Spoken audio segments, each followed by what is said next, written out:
The advent of the blue-eye structure deck has finally landed in the meta. You guys smash the living crap out of that subscribe button so you guys don't miss out on more Oz content. Now, the devastating wake of the OCG metagame has been so crazy to keep an eye on out here. No, an S tier. Keep in mind, they're still a couple weeks away from a ban list. Things will change in due time, but things are going to take, a little bit for this to happen. So, Snake Eyes and Tenpai still maintaining this crazy level of domination out here. Like, it is impressively scary to see the path that the meta has gone on out here with this. Now, interesting things that we are still seeing here. Ryzeal and Malice.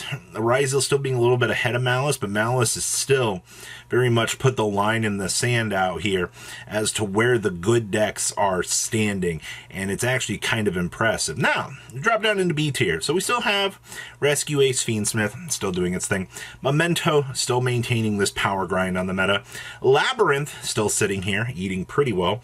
Now, Blue Eyes enters down here in the C tier. Now, I don't think a lot of people are going to quite understand, Blue Eyes didn't quite live up to the initial hype in the very early stages. It's cool that it's here in the meta, that it's attempting to do things, but it is not performing up to the standard that people might be thinking. We're also seeing Ryuji Dynamorphia. That's a hilarious thing to see. We also had Voiceless Voice. Runic is still sitting here at the dinner table as well. Azamina, Fire King, Snake Eyes. It's really funny because just playing the Fire King cards automatically knocks your deck down like 4 tiers, which is crazy. And then we have Yubel Fiendsmith sitting down here, Centurion, and then of course Ryuji Voiceless Voice.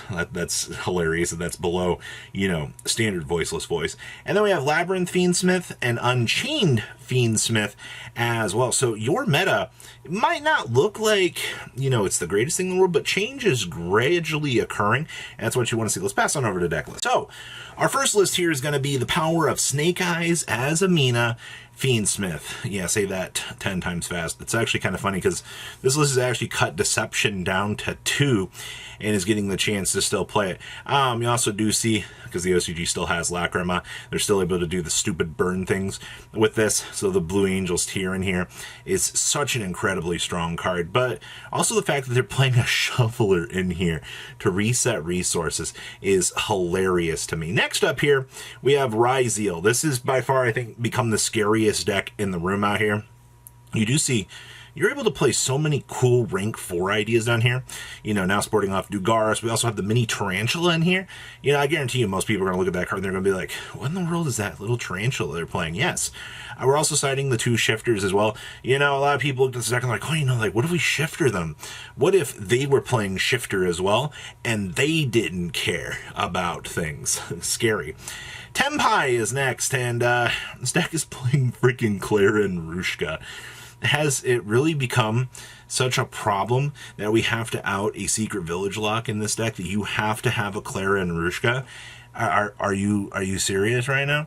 I think that's hilarious that they can dedicate the slot to that, but if there's been a secret village rise in metagame popularity suddenly, maybe that's something worth exploring here, to say the least. Okay, next up here we have Malice, sporting off triple copies of Parallel Exceed. I actually like this a lot. Being able to see the Parallel Exceeds for the turbo extra options are extremely good. You also do have your Firewall shenanigans in here.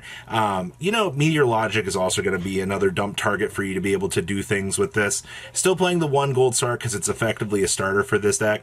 I like this a lot. There's a lot of cool options still available. You do see the Book of Eclipse down there, seeing play for Ryzeal. Not all that surprised. All right, next up here, we have Rescue Ace. Okay, so still doing standard Lacrima plays in here. You want to use these cards to still dump off. You're still also the master of putting 2 monsters on the field, which is fine. You still do see, 49 cards jam-packed into this. This deck getting access to Beatrice is actually kind of crazy. You also do see, guess what, more Book of Eclipses down there in that side deck so that you can tear through your opponent's field and, leave them with no real advantage whatsoever. Ooh, we have Memento. This deck has been really, really, really off the radar. I know that the TCG is looking forward to seeing what they can do with this. Also, playing the Claw in here for the trap is good. Most of your extra decks is going to be huge link plays, looking to punish your opponent. I see we're playing the Apophis down in the extra deck as well for that Sillow Hat trap. You don't necessarily have to main deck the trap. Also, the triple of the Goblin Biker spell card in here is actually insane. Ooh, Labyrinth. Ooh, do we have any cool innovations? Still doing 1 Terrors of the Overroot. Double Dimension Ground in here. Holy crap. The fact that this build is playing triple different Dimension Ground in here to punish your opponent so that they can't actually have a graveyard is actually kind of insane. Also, Double Destructive Daruma Cannon I think feels a little bit more fair. It is kind of nice to see the difference between the OCG and the TCG variations of this. The OCG doesn't really do the simultaneous equation cannons like we've been doing. All right, next up here, we have your first Blue Eyes list that I have actually got the chance to see. Playing one of the Blue Eyes Fusion in here, one of the Chaos Max Dragon, which is fine. We're also only playing 2 copies of Blue Eyes White Dragon. Gratefully reducing the amount of bricks available to you is good. We also do have the Destined Rivalry down there in the side deck. That's hilarious. Then, of course, the Ultimate Creature of Destruction. But this deck actually kind of clutching on to Baron as kind of like that negate to set up might not spell some good news for this in the future, which is interesting. Okay. Ooh, we have Ryuji here. Now, this is your Dynamorphia take on the deck. Basically, you're using the Dynamorphia side of the equation to set up these big interruption dinosaurs. Rexstrom being the big stupid head that kind of allows all of this to kind of unfold and actually be the unfair menace that it actually is. And of course, I do see we are playing a Maximus in here as well. Hey, free dumping from the extra deck to get into the Ryuji side of the equation is definitely worth it. Now we have Voiceless Voice Pure Edition. I see we are playing 2 copies of the Dominus in here. I like that. Okay, Meteor Burst, standard stuff. 2 Saravis. Ooh, we are playing one of the Saravis, one of the Saravis Ritual monsters. Okay, that's actually new. Or Saphira monsters. Okay. Definitely didn't expect to see that today. I do see we are citing an Ultimate Slayer, and we are citing the Odd Eyes Ritual down there as well. Okay, that's cheeky. Oh, Runic. So, we are playing Double Tyrant's Tirade, Triple Dimensional Fissure, and holy crap, triple organism in here. So I guess this is what the OCG was looking at if they were to adapt to a TCG list, or for the World Championship list. Actually playing the triple dynamite, I don't like that at all. It is cool that it gives you an extra win con, but it feels like it's just not even worth it to get. But the triple organism, that's wild. Ooh, Fire King. So talk about just watching this deck gradually reduce itself in volume.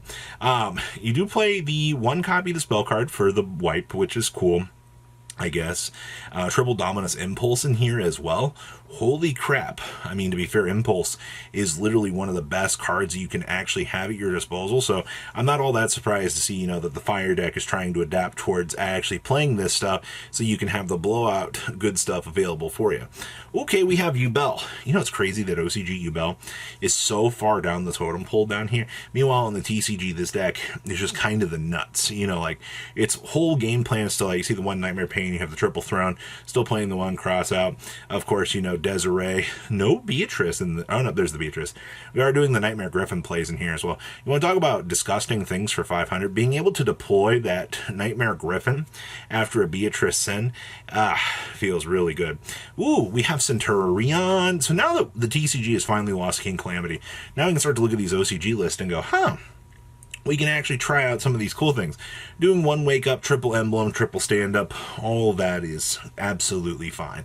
All right, I see that we do have the Red Nova Super Dragon in here as well. Another Crimson Dragon target for you to be able to step through, do your thing. We are also playing the double Super Poly in here. I like that a lot. Super Poly actually helps out insanely well for the board breaking side of things.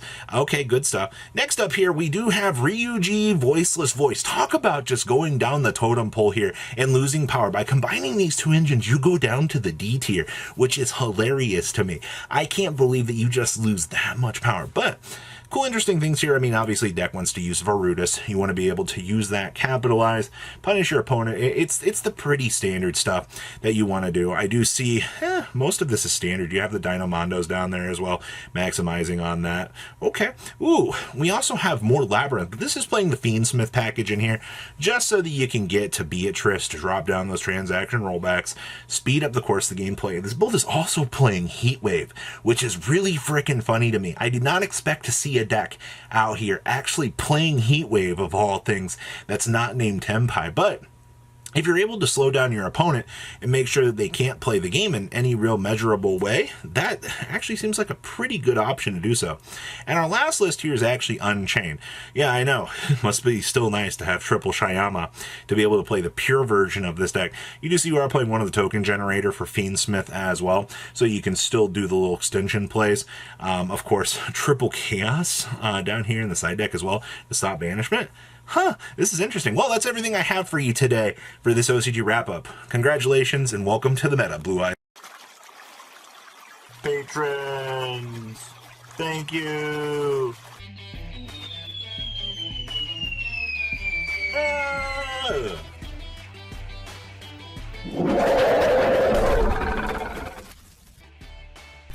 Thank you so much for watching. Check out these other videos.